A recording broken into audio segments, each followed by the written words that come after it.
Goeiedag liewe kyker, baie welkom by hierdie week se Bybelstudie geleentheid. Ons is besig met die boek 1 Johannes en verlede week het ons stil gestaan by 1 Johannes 4 wat gaan het oor die vals profeet, oor my en jou identifisering van die vals profeet en hoe weet ons wanneer iemand 'n vals profeet is, wanneer hulle Jesus Christus nie werklik as die Here, as die Christus aanvaar nie. En wat kan ons doen?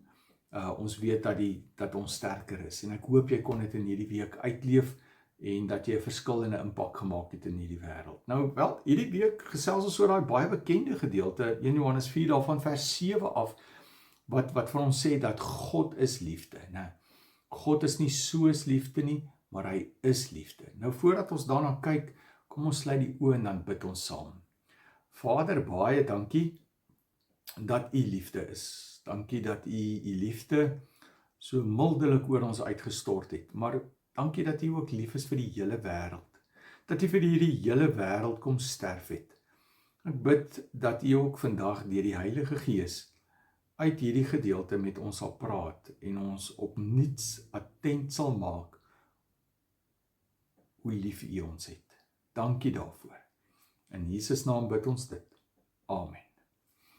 Nou goed, oudergewoonte gaan die teks op die skerm verskyn, 83 vertaling, en ons gaan lees daarvan vers 7 af, wanneer hy sê, Johannes is mos maar hierdie disipel wat hou van die liefde, om te praat oor die liefde. Ek kan myself net indink, dat hy eintlik hierdie sagte mens was. Nou, het sal iets besonders gewees het, om seker saam met hom 'n ruk lank te kan leef, of net met hom 'n gesprek te kan voer, alles wat hy dan ook kwytraak. Nou goed, vers 7, begin hy weer, soos wat hy altyd sê, en hy praat so op so 'n mooi manier, en hy sê, geliefdes, né? Julle wat die liefde van Christus ervaar het, julle is geliefd deur God. Hy begin, want onthou, dis 'n klein groepie gelowiges, en dan sê hy vir hulle, julle, klein groepie gelowiges, moet mekaar lief hê. Hoekom? Want liefde kom van God af. So die liefde wat van God afkom, so wat hy nou eintlik vir hulle gaan sê is, die liefde wat van God afkom, het jou lewe kom verander, het vir jou eintlik 'n ander liefde in jou hart kom sit, het vir jou 'n ander hartklop ons nou kom gee. Dit wat 'n gedeelte soos Esegiel vir ons sê, het 'n ander hart ontvang, 'n hart van vlees ontvang, né? Die kliphart is uitgehaal. So ons het ietsie van God se liefde gekry en ons moet iets doen met daai liefde, sê Johannes. Ons moet dit teenoor mekaar uitleef sodat die wêreld kan sien ons is sy kinders, ons behoort aan hom. Nou, hy sê geliefdes, ons moet mekaar lief hê want liefde kom van God af. En elkeen wat lief het, wat die agape liefde het, wat die onvoorwaardelike liefde het, want onthou, agape liefde is die liefde wat van God afkom. Dit is 'n onvoorwaardelike liefde wat ek het. Dis 'n liefde wat 'n ongelowige nie kan hê nie, die agape liefde. So, dit is vir 'n kind van God bedoel. Hy sê, elkeen wat hierdie liefde het, en met hierdie liefde lief het, is 'n kind van God en ken God. So, is 'n kind van God en leef in verhouding met God. Dis 'n kenmerk. Dis 'n kenmerk dat jy aan God behoort, dat jy die liefde wat jy uitleef, dat dit anderste is as wat die wêreld se liefde is. En hy sê, as kinders, as ons nie lief het nie, dan het ons nie kennis van God nie, want dis juist die kennis van God wat ons lewe kom verander het, dat God ons lief het, dat ons 'n verlosser nodig het, dat hy die verlosser is. Hy sê, wie nie lief het nie, het geen kennis van God nie, want God is liefde. Nou, as God sy gees in jou kom plaas het, en God ons verander om meer aan die beeld van Christus gelyk te word, dan moet ek sê, maar omdat Christus lief gehad het in hierdie wêreld, mense lief gehad het, dan moet ek dieselfde hê. En as ek dit nie doen nie, as ek haat en haatdraand is, dan word dit mos nou bevraagteken of ek Christus se liefde in my het. Hy sê, hierin is God se liefde vir ons geopenbaar. Hoe weet ons dat God ons dan nou lief het? Sy enigste seun het hy na die wêreld toe gestuur, sodat ons deur hom die lewe kan hê. Laat ons dink aan Johannes 3 vers 16. So hy sê, hierin het God gewys hoe lief hy ons het, dat hy Jesus gestuur het, vir ons 'n verlosser gestuur het, om ons uit die greep en die gevangenis en die duisternis van die duiwel, van hierdie wêreld uit weg te vat, en te bring na sy koninkryk toe. En die feit dat hy ons daar uitgehaal het, daar eintlik uit die dood van hierdie wêreld, kom sê hy, kom gee hy vir ons lewe uit, ek en jy lewe gekry, sodat ek en jy die lewe kan hê, die lewe wat aangaan hierna. Hy sê, werklike liefde is nie die liefde wat ons vir God het nie, né?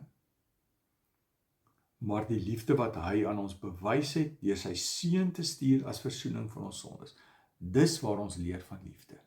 Dis waar ons leer van onvoorwaardelike liefde, dat God jou net so lief het. En ek sê die naaste wat 'n mens eintlik daarin kan kom, is as jou kind gebore word, en jy sien daardie kind, dan is daar net ewe skielik 'n liefde vir daardie kind. Jy weet nie hoe nie, maar dit gebeur net. Jy is lief vir daardie kind, jy is onvoorwaardelik lief vir daardie kind. Daai kind het nog niks gedoen nie, het nog nie vir jou geglimlag nie, het nog nie 'n taakie verrig of niks nie, maar jy het daai kind onvoorwaardelik lief. Dis die naaste, dink ek, wat 'n mens kom aan die feit van hoe God ons eintlik net onvoorwaardelik lief het. Hy het jou net lief. Hoor dit vandag. Al ervaar jy dat die wêreld jou nie lief het nie, of dat niemand jou regtig lief het nie, en jy voel alleen, weet vandag, dat hierdie teks sê vir jou, dat Jesus, dat God die Vader, deur die werking van die Heilige Gees, jou ongelooflik lief het, dat hy jou onvoorwaardelik lief het, en dat hy sy seun gestuur het, omdat hy vir jou lief is. En hy sê, hy het sy seun gestuur as versoening vir ons sondes, né? Om ons met God weer te versoen, om 'n perfekte verhouding te kan hê. Dit is liefde. Vers 11, hy sê, geliefdes, as dit dan is hoe God sy liefde aan ons bewys het, behoort ons dan ook daardie liefde wat hy vir ons kom gee, moet ons ook teenoor mekaar uitleef, né? Behoort ons ook mekaar lief te hê. Hy sê vir ons nog, onthou net, niemand het nog ooit God gesien nie. Maar as ons mekaar lief het, wat gebeur dan? Dan gebeur daar iets. Dan kom die gestalte van God na vore. Dan bly God in ons en het sy liefde in ons sy doel volkome bereik. Dat God sy liefde ons kom verander het, sodat ons weer daardie liefde kan uitleef. Dis God se doel, wat nie net na jou toe kom nie, maar dat jy dit ook uitstuur na iemand toe wat dit nodig het, na hierdie wêreld toe. Hy sê, en as ek dit uitleef na die wêreld toe, dan sien die wêreld iets van God in my. Dan word God verheerlik. Ek word nie verheerlik nie, maar God word verheerlik. So, vers 13. Hieraan weet ons dat ons in hom bly, in Christus bly, en hy in ons. Hy het ons sy seun gestuur. En as hy sy seun gestuur het, ons het verlede week gesien, dan sê hy, jy moet glo dat Jesus die Christus is, dat hy die Messias, die gestuurde van God is. Dan gee hy sy gees ook in jou, en jy word 'n kind van God. En dan sê vers 13 dan hieraan weet ons dat ons in hom bly, en hy in ons. Hy het ons sy gees gegee. Dis 'n waarborg. Dis wat 2 Korintiërs, Paulus skryf dieselfde daar in 2 Korintiërs, ek dink 5 vers 8 skryf hy dit, as waarborg vir die oorgang na die ewige, van die lewe, weet, as ons sterf hier, is dat ons die Heilige Gees het, is die waarborg. Vers 14, en ons het gesien, en is getuie daarvan, dat die Vader die Seun as redder van die wêreld gestuur het. So Johannes sê, onthou julle in 1 Johannes 1, daar vers 1 en goed, dan skryf hy, maar ons het hom gesien, ons het aan hom gevat, ons het hom gehoor, alles. Wie bely dat Jesus die Seun van God is? Dieselfde as verlede week, onthou jy, wie bely dat Jesus die Seun van God is, dat hy die Christus is, die Messias is, God bly in hom en hy in God. Daar's 'n baie noue verband aan mekaar. Op ander plekke skryf hy dan, ken God jou, né? Jy's in 'n verhouding met God. Vers 16, en ons ken die liefde wat God vir ons het, en ons glo daarin. God is liefde, sê hy in vers 16. Wie in die liefde bly, bly in God en God in hom.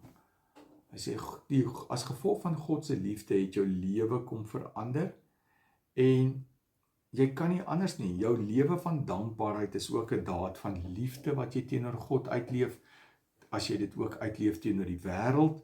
En hy sê, dan kan mens sien dat God in jou is, want ons sien die liefde wat in jou is, en die liefde wat jy uitleef. So God is in jou, en jy is dan in God ook. Jy is in die liefde. Hierdan het die liefde sy doel volkome met ons bereik. Ons het niks te vrees vir die oordeelsdag nie, want God het ons ongelooflik lief. Want in hierdie wêreld lewe ons reeds deur die liefde, net soos Jesus. So, vir die oordeelsdag sal dit ook ietsie van liefde wees. Dit gaan nie, ons hoef dit glad nie te vrees nie, want God se liefde is in ons. Hy het sy liefde reeds aan my en jou bewys. Vers 18. Waar liefde is daar geen vrees nie. En dit weet ons. Maar volmaakte liefde verdryf die vrees, want vrees verwag straf, en wie nog vrees, het nie volmaakte liefde nie. Hy sê, ek en jy hoef nie te vrees vir die oordeelsdag nie, want God het jou lief. Hoor dit vandag, daar's so baie mense wat bang is om te sterf, wat bang is vir om voor daar, soos wat Openbaring vir ons sê, voor die groot wit troon te verskyn. Ek en jy wat in Christus is, hoef nie bang te wees nie, want jy's in God se liefde. Hy het jou ongelooflik lief. Hy het jou onvoorwaardelik lief, en daarom daardie dag is 'n blye ontmoeting. En daaroor hoef jy nie te vrees nie, jy kan eintlik net uitsien daarna. En dan sê hy, ons het lief omdat God ons eerste lief gehad het. So, hy meen, ek het daai agape liefde, ek kan lief hê met die onvoorwaardelike of met die goddelike liefde, die agape liefde, die liefde van 1 Korintiërs 13. Dis 'n gees, dis die liefde wat die Gees vir my gee. Ek kan slegs daarmee lief hê omdat God my eerste lief gehad het. En daardie liefde het ek ervaar, daai liefde het hy in my geplaas, né? Vers 20. As iemand sê, ek het God lief, maar hy haat sy broer, is hy 'n leienaar, want wie sy broer wat hy kan sien nie lief het nie, kan onmoontlik vir God lief hê. So hy sê, dit wat ek bely, dit moet in my lewe sigbaar word. Ek kan nie sê dat ek 'n Christen is, dat ek 'n kind van God is, en dat sy liefde in my lewe ingekom het, en dan leef ek nie daardie liefde uit nie. Hy sê, dit werk nie so nie. Vers 21. En hierdie gebod het ons van hom gekry.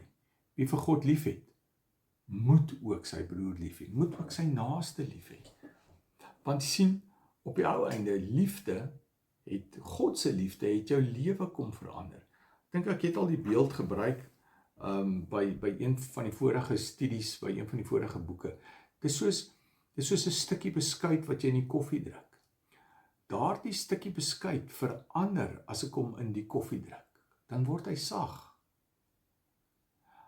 As jy in God se liefde is, dan verander jy. Jy kan nie meer hard bly nie. Jy kan nie meer dieselfde bly nie.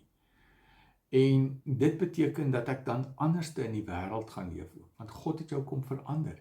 Jy is nie meer dieselfde mens nie. Dis hoekom hy sê, trek in twyfel, as jy haatdraand leef, of God regtig jou lewe kom verander het.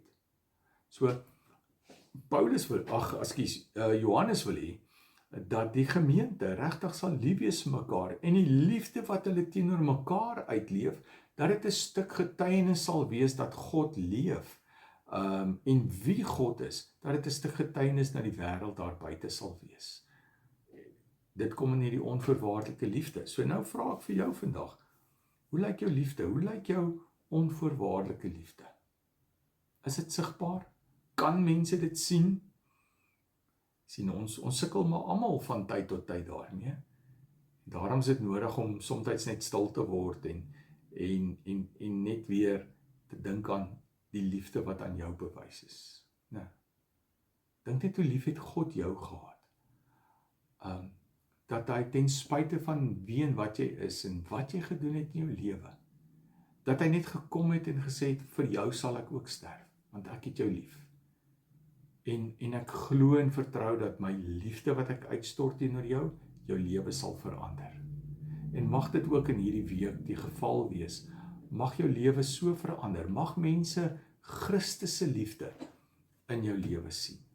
Baie sterkte. Kyk ook na die Bybelstudie en leer verder daaruit en dink na oor die gedeelte. En mag die Here vir jou op 'n baie kosbare wyse ook seën. Kom ons sluit die oë en dan bid ons saam. Here, dankie vir die liefde. Dankie vir alles wat U vir ons doen. Here, ek is seker ek weet nie eens hoe om dankie te sê vir U liefde nie. Miskien deur dit net uit te leef. Kom help elkeen van ons om daardie liefde uit te leef, dat dit 'n stuk getuienis sal wees dat U liefde is. Dankie dat U ons, wat maar stikkende mense was, sondige mense, dat U ons lief gehad het, nog voordat ons U gekies het, dat U ons lewe kom verander het. Vader, dit is my gebed, dat U elkeen wat hierna luister, dat hulle sal aanraak, en dat hulle iets van U liefde, U agape, onvoorwaardelike liefde sal ervaar. Dat hulle dit weer sal gaan uitleef in 'n wêreld waar dit so nodig is, het in hulle gesinne, dat hulle daar sal uitleef ook. Dat hulle dalk moet vergewe waar dit nodig is om vergewe te word ook. Dankie vir alles, Here. In Jesus naam bid ons dit. Amen. Sterkte vir jou week en mag dit 'n liefdevolle week wees, waarin jy in die uitleef van die liefde van Christus 'n grootste getuie vir hom sal wees. Seën, en as die Here wil, gesels ons volgende week uit hoofstuk 5 uit. Groete.